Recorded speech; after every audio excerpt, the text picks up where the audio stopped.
going to read chapter 2 of Pulling Together. Chapter 2, Lightning. Matthew's mother came out on the porch. Her long apron blew out sideways, and her skirt stirred around her ankles. "Come on, men," she said. "Supper's ready." John Briggs climbed the steps 2 at a time. He took off his hat. He put his arm around his wife and kissed her. "Did you miss me?" he said. "I might have," she said. Matthew took his father's hat. He pulled it at an angle across his eyes and grinned at Luke. The lamp was lit and the table was set. Matthew smelled ham. He tried to hang up the hat, but the peg was still a few inches too high. His father picked him up, and Matthew dropped the hat into its place. Luke set down his pail. Addie dipped the fresh milk into cups for each of them. They all sat down at the table. Matthew put his hands out. His father took one, and his mother took the other. They took Luke's hands too. They made a circle. Matthew closed his eyes, but he could still feel the warmth of the lamp in the center. "Our Father," John Briggs said, "we've come to the close of another day. We thank you for your good gifts. I thank you that the oats are in. Thank you for this food and for my fine family around this table. I ask that you keep us well, if it be thy will. Amen." A crack of thunder clattered the windows. Addie jumped. "Lands!" she said. After supper, Matthew took down his puzzle. His father had given it to him for Christmas, and he kept it on a hook by the stair door. It was 2 horseshoes held together at the open ends by short chains. In the middle of the chains hung a ring. Matthew twisted the horseshoes in his hands. The ring spun around and still hung in the middle. He studied it intently. "Still can't get that ring off?" said Luke.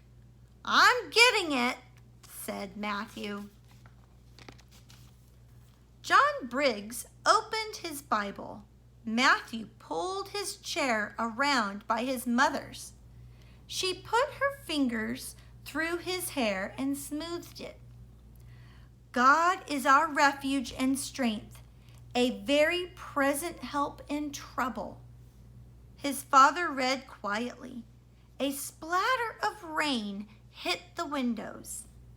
"Therefore will not we fear, though the earth be removed, and through the mountains be carried into the midst of the sea." Matthew leaned against his mother and listened to the rise and fall of his father's voice. "The Lord of hosts is with us. The God of Jacob is our refuge." In bed, Matthew lay awake. The rain drummed on the roof. Now and then lightning made the whole room white, and thunder banged down before the light had faded. Suddenly a flash of light, bright as the sun, and a crash of thunder struck together. The windows rattled. Matthew felt the bed shake. Still the white light held. Luke was sitting up. Matthew could see him. Then the darkness came back. He heard their mother's voice. "That hit something, John." The wind threw the rain against the windows like little stones. John Briggs' voice rose over the thunder. "The barn! Look!" Matthew whipped back the quilt. "Luke!" the father yelled. "The barn's hit! Get up!" Luke was already scrambling for his pants and boots. He and Matthew ran into the hall. Addie stood at the top of the stairs with a lamp. John Briggs was disappearing out of its light down the steps. Luke bounded after him. Addie caught Matthew by the shoulder. "Stay here," she said. From the hall window, Matthew could see orange and red light at the far end of the barn roof. It cast an awful light over the sides. A figure ran along the barn doors. Matthew knew it was his father. The next instant, the doors rolled open. Under a flash of brightness, Luke and John Briggs darted inside. Matthew pulled away from his mother. "Matthew!" she said. "Mama, I have to."